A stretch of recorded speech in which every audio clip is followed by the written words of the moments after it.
Iyas Al-Muzani rahimahullah, salah satu ulama tabi'in yang masyhur dengan kepintaran dan kecerdasannya, dia berkata, aku selalu mengalahkan semua argumentasi yang ada di depanku. Karena Iyas sangat cerdas. Masya Allah, ulama tabi'in dan jadi hakim. Dia bilang kecuali ada satu orang. Dia hadir di majelisku dan aku terkalahkan dengan argumentasinya. Dia duduk di ujung majelis, selalu hadir dalam pengajian, tapi nggak pernah bertanya. Diam saja orangnya. Satu waktu aku dekati dan aku tanya, semua sudah pernah bertanya kecuali dia.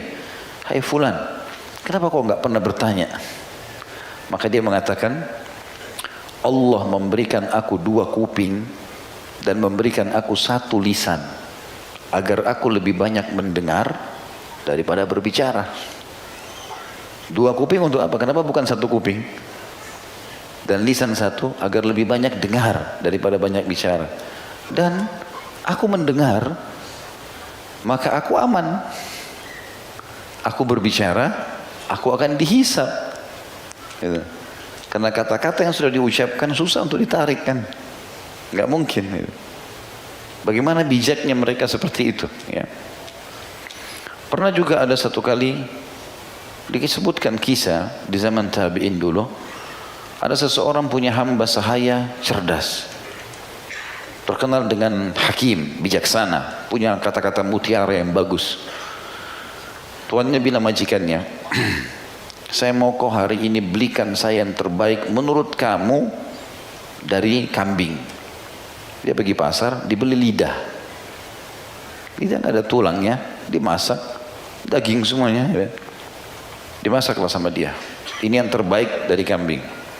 Besok kata majikannya, kamu tolong belikan saya hari ini yang terburuk menurut kamu dari kambing. Dia beli lagi lisannya. Sama.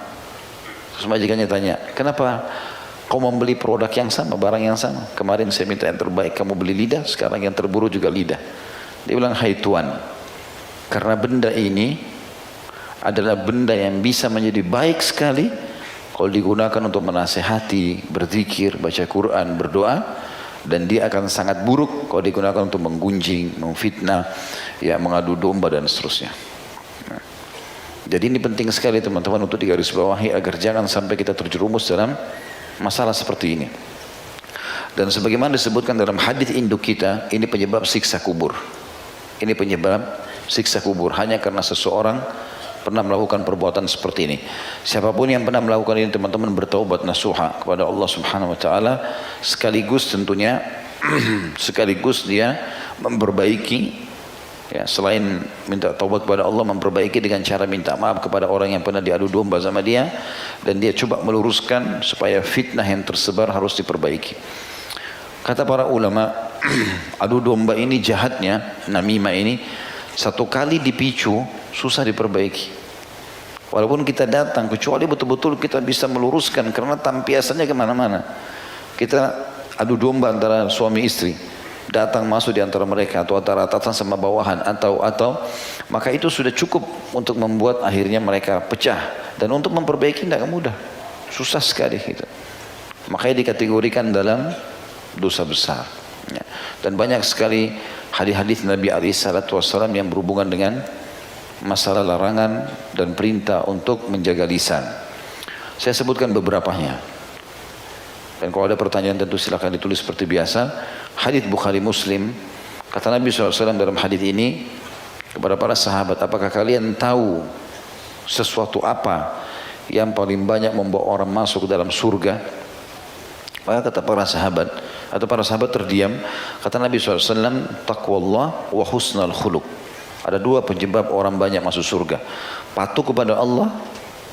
Dia patuh ini, takwa ini artinya mengerjakan perintah Allah tanpa memilah mana wajib, mana sunnah, semua dikerjakan, meninggalkan semua larangan Allah, haram atau makruh.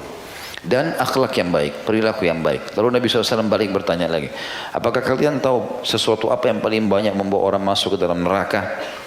Maka sahabat terdiam. Lalu Nabi SAW mengatakan, ya, lisan dan kemaluan. Ini hadis yang kedua yang juga berhubungan dengan masalah ini, di mana Nabi SAW pernah melewati bangkai kambing, Lalu beliau mengatakan, siapa yang mau membeli bangkai kambing ini?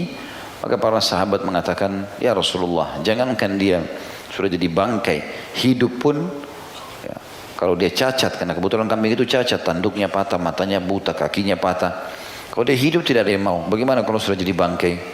Kata Nabi SAW, seseorang, demi zat yang jiwaku dalam genggamannya, seseorang di antara kalian, ya, memakan bangkai ini lebih ringan daripada dia menceritakan aib saudaranya Muslim. Di dalam hadis yang ketiga, juga hadis sahih, kata Nabi SAW, sibabul muslim fusuk wa qitaluhu kufur.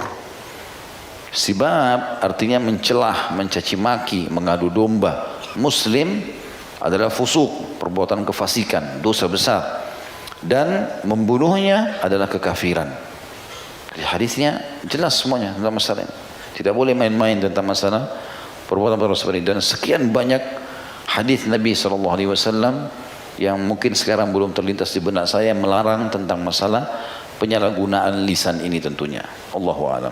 Mudah-mudahan bermanfaat insyaallah. Subhanakallahumma bihamdika asyhadu an la ilaha illa anta astaghfiruka wa atubu ilaik. Wassalamualaikum warahmatullahi wabarakatuh.